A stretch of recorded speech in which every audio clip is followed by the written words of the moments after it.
This morning, investigators back on the scene of this near tragedy in Jacksonville, working to determine how this Boeing 737 with 143 people on board overran the runway and slid into the river. Somehow, everyone on board survived. For the most part, it was another miracle. You know, I don't know how we survived.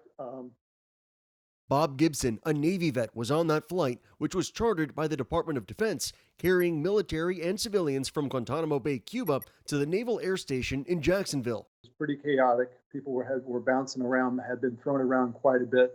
So for the first 30 to 45 seconds on the ground, it was pretty much chaos. People screaming, children crying, people calling out for help. As rescue crews raced to the scene late Friday night, they found some passengers waiting on the wings, later huddled together inside this hangar.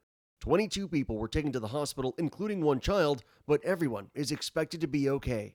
Sadly, there were pets on board, and officials believe they may have died. Our initial responders did look inside the cargo bay. They did not see anything. They did not hear any animal noises. The NTSB says they'll be taking a close look at the weather when the plane tried landing. A strong storm was passing through the area at the time. The flight data recorder quickly recovered and sent to the laboratory in Washington, D.C. The 737-800 is a very reliable airplane. There's no reason that it should run off the end of the runway. So things like weather factors, pilot error will be the places that investigators will be looking. Bob Gibson is now back home in Virginia, feeling very fortunate.